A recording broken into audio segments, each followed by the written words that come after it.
हमारा YouTube channel देखने वाले सभी मित्रों को हमारा नमस्कार।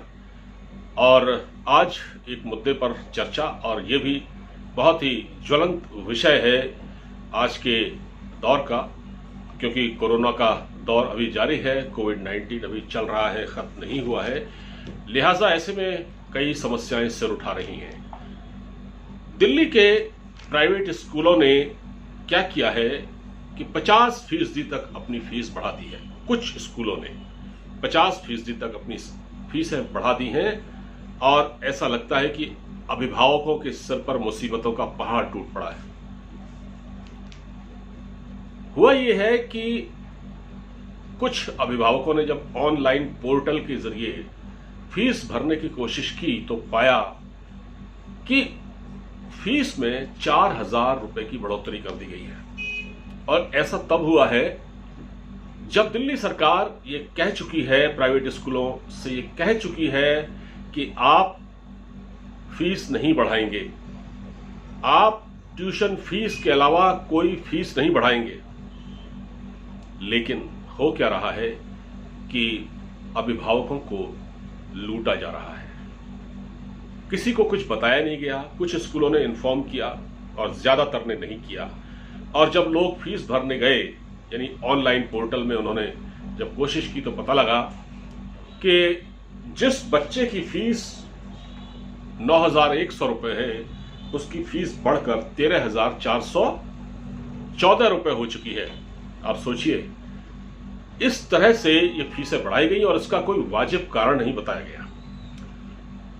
अभिभावक इससे बहुत परेशान हैं। अभी मैं आपको आगे बहुत कुछ बताऊंगा। दिल्ली सरकार ने इन प्राइवेट स्कूलों को चेतावनी दी थी कि आप ट्यूशन फीस के अलावा कोई फीस नहीं बढ़ाएंगे, फीस मत बढ़ाएं। मगर क्या हुआ कि इसके लिए किसी तरह का कोई कानून नहीं बनाया गया। कानून नहीं बनाया गया तो स्कूल वालों ने अपनी मनमानी की। और जब तक इस पूरे मामले में, इस मुद्दे पर इसके लिए कोई कानून नहीं बनेगा, तब तक ऐसा ही चलता रहेगा और अभिभावकों पर इसका बोझ पड़ता रहेगा। अशोक अग्रवाल, जो अभिभावक संघ के अध्यक्ष हैं, उन्होंने बहुत सारे आरोप लगाए हैं। उन्होंने कहा है कि ये दिल्ली हाईकोर्ट के वकील भी हैं। इन्होंने कहा है कि स्कूल अब PTA fund, scholarship fund, operational charge, technical fees, development fees और एनुअल चार्ज के नाम पर फीस बढ़ा रहे हैं। और सबसे जो अफसोस की बात यह है कि जब अभिभावकों ने ये कोशिश की बताने की स्कूल मैनेजमेंट को कि भाई, हम लोग आर्थिक तंगी के शिकार हैं, हमारे पास अभी हमारी इतनी हैसियत नहीं है कि हम अचानक कोई 4,000 फीस बढ़ा दे तो हम दे सकें, हमारे घर का बजट इससे पूरा गड़बड़ा जाएगा, और आपने इसके लिए पहले से इन्फॉर्म भी नहीं किया। तो आर्थिक तंगी का जब उन अभिभावकों ने हवाला दिया इन स्कूलों को, तो स्कूलों ने क्या बदमाशी की कि सबूत मांग लिया। कहा कि आप सबूत दीजिए, अगर आपकी आर्थिक तंगी खराब है तो आप लिखित में लाइए कि हमारे पास देने के लिए पैसे नहीं है। तो ये हाल है। और दिल्ली सरकार कह रही है कि हमने स्कूलों को चेतावनी दी थी, लेकिन कोई कानून नहीं बनाया गया। अब मैं इसके थोड़ा सा आगे जाता हूं। अभी क्या है कि जैसा कि आप जानते हैं कि ये जो प्राइवेट स्कूल हैं, ये वो स्कूल हैं जो बड़े बड़े रसूखदार लोगों के स्कूल होते हैं, और इन्होंने शिक्षा को एक व्यवसाय बना दिया है, एक बिजनेस बना दिया है, और मोटा मुनाफा है इसमें। कई मदों में फीस ली जाती है, कोई पूछने वाला नहीं है, सरकारें इनके सामने लाचार हैं। जब इन्होंने इन दिल्ली की बात कर रहा हूं, जब इन स्कूलों ने सरकार से कौड़ियों के दाम जमीन ली थी, और सरकार इनको सस्ती दरों पर जमीन देती है, जमीन ली थी, तो ये कहा गया, इनसे एक वादा लिया गया कि भाई, आप जो शिक्षा देंगे उसमें गरीब बच्चों को आपको 20% मुफ्त शिक्षा देनी पड़ेगी। इन प्राइवेट स्कूलों से कहा गया। इन्होंने कहा ठीक है जी, ऐसा ही करेंगे। और आज सरकार के उस वादे का कुछ नहीं है। वादे हैं, वादों का क्या।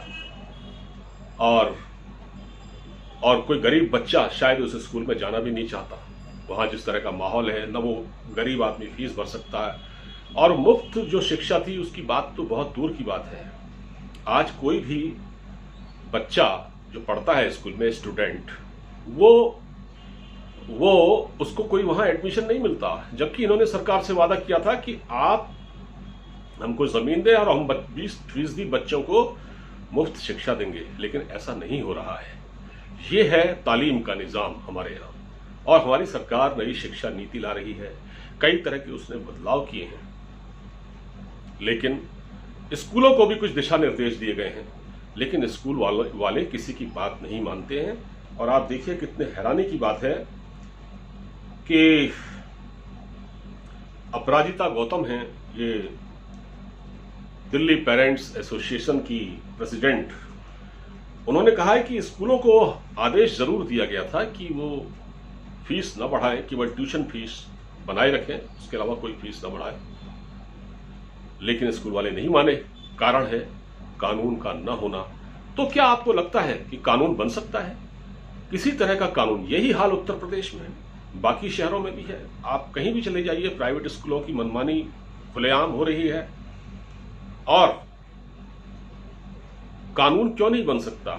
देखिए, जब हमारे सांसदों की सैलरी का, हमारे विधायकों की सैलरी का मामला आता है, तो एक दिन में ही बिल पास हो जाता है और सारा कानून बन जाता है, और सारे के सारे जो मेंबर हैं वो राज्यसभा में, लोकसभा में उपस्थित रहते हैं और कानून बन जाता है, क्योंकि पार्लियामेंट कानून बनाती है, या संशोधन होता है वो हो जाता है।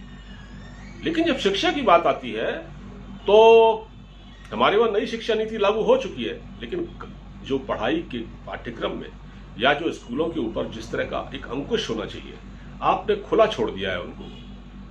कोई कंट्रोल नहीं है। बड़े बड़े रसूखदार, बड़े बड़े लोगों के स्कूल हैं और वो बिजनेस कर रहे हैं, शिक्षा से उनका कोई लेना देना नहीं है। तो यही होना है। और दिल्ली सरकार जबरदस्ती ढोल पीट रही है कि हमने तो दिल्ली के स्कूलों की स्थिति को ठीक कर दिया, सुधार कर दिया, लेकिन जो मूल मुद्दा है, और जबकि देश जब कोरोना का ये दौर है, कोरोना काल है, और इस समय लोगों को खाने के लाले पड़े हुए हैं, लोगों की नौकरियां जा रही हैं, बेरोजगारी का आलम यह है कि लगातार ग्राफ बढ़ रहा है, लोग सड़कों पे आ रहे हैं, और आपको मुनाफाखोरी की लत लगी हुई है। तो इस पर सरकार को बहुत ध्यान देने की जरूरत है। जब तक आप तालीम का निजाम ठीक नहीं करेंगे, जब तक आप स्कूलों पर अंकुश नहीं करेंगे, खासतौर से इन प्राइवेट स्कूलों पर, तब तक शिक्षा का कोई पूछने वाला नहीं है। यही सब होता रहेगा।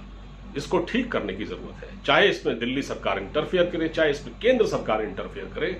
क्या सरकार करेगी, क्या सरकार को करना चाहिए, ये जवाब आप दीजिएगा। हमारे कमेंट बॉक्स में बताइएगा आपको ये वीडियो कैसा लगा। अगर अच्छा लगा हो तो उसे शेयर कीजिएगा। आप मुझे इजाजत दीजिए, अपना ख्याल रखिए। नमस्कार।